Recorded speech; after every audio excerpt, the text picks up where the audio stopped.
नमस्कार। सोचिए, सिर्फ सिर्फ 3 दिनों में एक ऐसा राजवंश जो सदियों से चला आ रहा हो, वो ताश के पत्तों की तरह ढह जाए। पेरिस की सड़कों पर एक ऐसी क्रांति भड़के जो न सिर्फ फ्रांस बल्कि पूरे यूरोप का भविष्य हमेशा हमेशा के लिए बदल दे। आज हम बात कर रहे हैं 1830 की जुलाई क्रांति की, उसी विस्फोटक कहानी की। हाँ, वही चिंगारी जिसने पूरे महाद्वीप में आग लगा दी थी। और देखिए, इस कहानी की तह तक जाने के लिए हम कोई अटकलें नहीं लगाने वाले। नहीं, बिल्कुल नहीं। हम तो सीधे इतिहास की किताबों से पन्ने पलट रहे हैं। ये जो पूरी बातचीत है, ये सीधे उन ऐतिहासिक दस्तावेजों पर आधारित है जिन्होंने इन घटनाओं को दर्ज किया, ताकि हम सब उस दौर के ड्रामा और टेंशन को ठीक वैसे ही महसूस कर पाएं जैसा वो था। तो सबसे बड़ा सवाल तो यही उठता है कि आखिर हुआ क्या था। मतलब, कैसे एक राजा के साइन किए हुए सिर्फ 4 कागज के टुकड़े एक ऐसी क्रांति की आग भड़का सकते हैं जो पूरे यूरोप में फैल जाए। कमाल है ना। चलिए, इस विस्फोटक पहेली को मिलकर सुलझाते हैं। देखिए, हर कहानी में एक ऐसा किरदार होता है ना, जिसकी वजह से सारा ड्रामा शुरू होता है। और हमारी इस कहानी में वो किरदार थे राजा चार्ल्स दशम। अब उनके राज को समझने के लिए हमें उस गहरी खाई को समझना होगा जो उनके और फ्रांस की जनता के बीच दिन ब दिन बनती जा रही थी। ये कोई मामूली राजनीतिक मतभेद नहीं था। ये तो आप कह सकते हैं 2 अलग-अलग दुनियाओं का टकराव था। तो चार्ल्स दशम एक प्रतिक्रियावादी थे। अब ये सुनने में थोड़ा भारी भरकम शब्द लगता है ना? लेकिन इसका मतलब बहुत सीधा सा है। वो बस समय की घड़ी को पीछे घुमाना चाहते थे। वो उस पुराने दौर में वापस जाना चाहते थे जब राजा का कहा ही कानून होता था। प्रगति, आजादी, उनके लिए ये सब फिजूल की बातें थी। तो यहाँ पर 2 बिल्कुल अलग ताकतें आमने सामने थी। एक तरफ थे राजा चार्ल्स और उनका सपना, एक निरंकुश शासन का, और दूसरी तरफ थे फ्रांस के लोग, जो लोकतंत्र और आजादी की हवा में सांस ले रहे थे। तो ये सिर्फ विचारों की लड़ाई नहीं थी, ये एक ऐसा विस्फोटक टकराव था जिसका होना लगभग तय था। और फिर वो चिंगारी एक धधकती हुई आग बन गई। सारी बहसें खत्म हो चुकी थी और पेरिस की सड़कें अब जंग का मैदान बन चुकी थी। इतिहास इन 3 दिनों को 3 गौरवशाली दिन के नाम से याद करता है। और हाँ, वे सचमुच गौरवशाली थे। पर किसके लिए? जनता के लिए। तो इस विस्फोटक माहौल में माचिस की तीली का काम किसने किया? एक नंबर ने, 4। जी हाँ, 25 जुलाई 1830 को चार्ल्स दशम ने 4 फरमान मतलब 4 ऑर्डिनेंस जारी किए।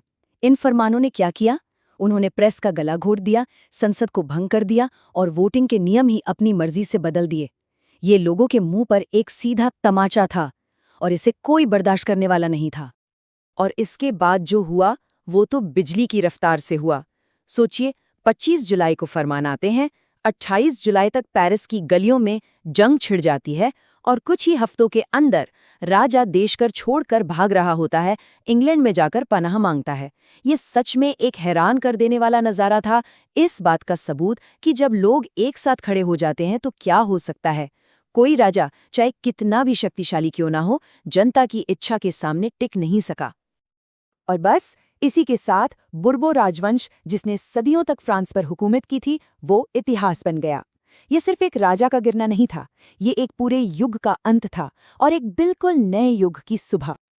तो सवाल ये है कि जब ये सारा तूफान थमा, जब धूल छटी, तो फ्रांस आखिर दिख कैसा रहा था? एक राजा तो चला गया था, लेकिन उसकी जगह किसने ली? चलिए देखते हैं कि इस क्रांति के बाद सत्ता का पूरा नक्शा ही कैसे बदल गया। ये बदलाव किसी गेम की तरह था। पुराने खिलाड़ी यानी बुर्बो राजवंश अब खेल से बाहर थे और नए खिलाड़ी हाउस ऑफ ऑर्लियंस मैदान में आ चुके थे।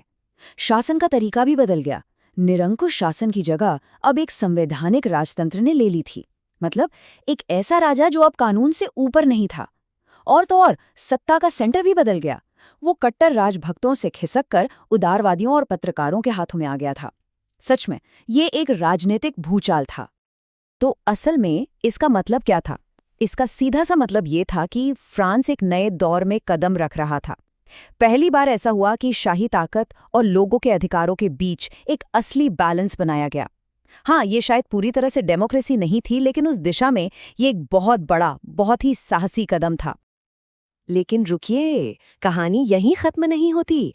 फ्रांस में जो आग लगी थी ना, वो उसकी सीमाओं पर आकर नहीं रुकी। नहीं, ये एक जंगल की आग की तरह पूरे यूरोप में फैल गई और इसने दूसरे देशों में भी इसी तरह के विद्रोह और क्रांतियों को हवा दे दी। और इसका असर जबरदस्त था। इसने स्वतंत्रता, समानता, बंधुत्व के उन पुराने नारों में एक नई जान फूंक दी। इसने पूरे महाद्वीप में राष्ट्रवाद यानी नेशनलिज्म की भावना को भड़का दिया। इटली से लेकर पोलैंड तक हर जगह लोग संवैधानिक सुधारों और राष्ट्रीय एकता की मांग करने के लिए उठ खड़े हो गए। ये एक डोमिनो इफेक्ट था जिसने यूरोप के राजनीतिक नक्शे को हमेशा के लिए बदल कर रख दिया। तो इस पूरी कहानी का सबसे बड़ा टेकअवे क्या है?